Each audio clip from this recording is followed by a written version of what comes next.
വേറൊരു തങ്ങള്, ആ തങ്ങളുടെ അവസ്ഥ എന്താ കണ്ടോളൂ കൃത്യമായി. എല്ലാവരും ശ്രദ്ധിക്കുക. ബഹുമാനപ്പെട്ട വലിയുല്ലാഹി ഷെയ്ഖുനാ ഷെയ്ഖ് ജമാലുദ്ദീൻ അൽ ബഗ്ദാദി റഹ്മത്തുള്ളാഹി അലൈഹി തങ്ങൾ ദുആ ചെയ്യുന്നതിനായി മജ്ലിസിലേക്ക് വരികയാണ്. എല്ലാവർക്കും ദുആയിൽ പങ്കെടുക്കുന്നതിനുള്ള സൗകര്യം വോളണ്ടിയേഴ്സ് ചെയ്തു കൊടുക്കുക. അസ്സലാമു അലൈക്കും.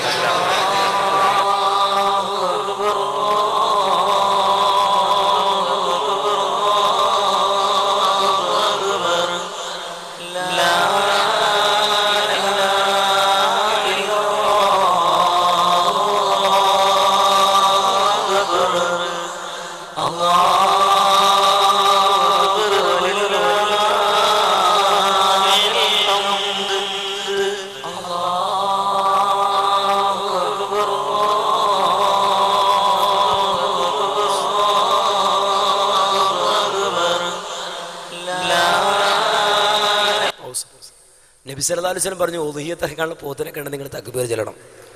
ഇത് കേട്ടപ്പോൾ ഈ സാധുക്കൾ വിചാരിച്ച് ഏത് പോത്തിനെ കണ്ടാലും തക്ബീർ ചൊല്ലണതാ.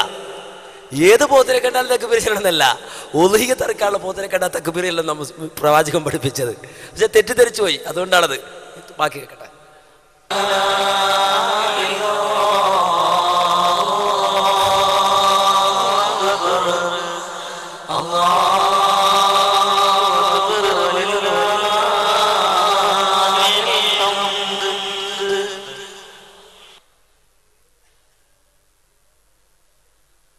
يا كتب الملائكة والإنس والجن يا كتب البر والبحر يا كتب المشرق والمغرب يا كتب السماوات والأرض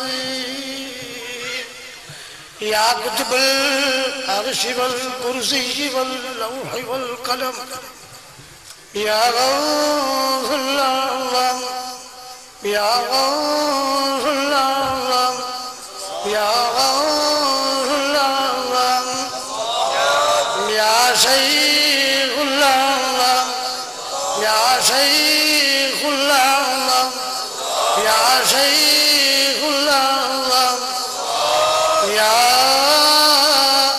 أستاذ الله يا إمام الله يا إمام الدين يا إمام المتقين يا سلطان العارفين. കണ്ട, അതാണ് കാര്യം. ആവി പറക്കണാണ് കാര്യം. പിന്നെ മുമ്പ് ഇച്ചിരി കൂക്കി വലിഞ്ഞ് ഒന്ന് ലെവലാക്കി നിർത്തുക. എന്നിട്ട് യാ ഓസുൽ ആലം മൊയ്തീൻ ശൈഖിനെ വിളിക്കാൻ യഥാർത്ഥ വിശ്വാസമാണെങ്കിൽ അങ്ങനെയാണ്. ഈ രൂപത്തിലുള്ള ചൂഷണം മറുഭാഗത്ത് അല്ലേ